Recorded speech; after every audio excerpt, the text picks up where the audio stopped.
नमस्कार भावांनो, हिंद केसरी मैदानमध्ये आपलं सर्वांचं स्वागत आहे। व्हिडिओ भावांनो शेवटपर्यंत बघा, कारण आपल्याला खूप आनंदाची बातमी मिळाली होती, ती म्हणजेच आपला बकासूर फायनलला पळताना दिसेल। परंतु अचानक आपल्याला अपडेट आता मिळालेले आहे की बकासूर फायनलला पळताना दिसणार नाही।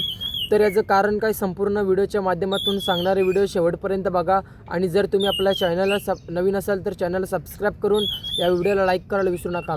तर भावांनो, बकासूरची शिरवळ मैदानामध्ये हार झाली होती। त्यानंतर आपला बकासूर पळण्यासाठी गेला होता, तो म्हणजेच मुळशी मैदानामध्ये।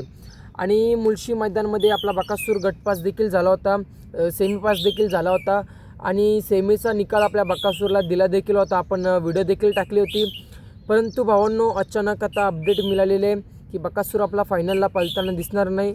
याचं कारण म्हणजे असं आहे की संघटनाच्या नियमानुसार भावांनो 3 फेऱ्याच्या जास्त फेरा पळू नाही शकत, म्हणजे डबल पळू नाही शकत। तर बकासूरचं 2 मैदान झालं, शिरवळचं देखील आणि मुळशीचं देखील। त्यामुळे बकासूर आपला आज फायनलला पळताना दिसणार नाही। बकासूरच्यावर ऑब्जेक्शन घेतलं आणि ते ऑब्जेक्शन सक्सेस झालं आणि बकासूर आपला फायनलला पळताना दिसणार नाही। आज चांगला पळाला होता, बकासूरचा पायरा होता तो म्हणजे देवा। बकासूर आणि अमित शेठ भाडले यांचा देवा सुंदर गाडी पळाली होती। गटपास देखील झाले होते, सेमीला देखील पात्र झाले होते, त्यानंतर सेमीपास होऊन फायनलला देखील पात्र झाले होते। परंतु असं घडलं की बकासूर आता फायनलला आपल्याला पळताना दिसणार नाही, कारण आपला बकासूर 2 मैदानामध्ये पळाले। त्यामुळे संघटनेच्या नियमानुसार 2 मैदान करू शकत नाही। ज्या मैदानामध्ये हार झाली त्या मैदानामध्ये पुन्हा पळू शकत नाही।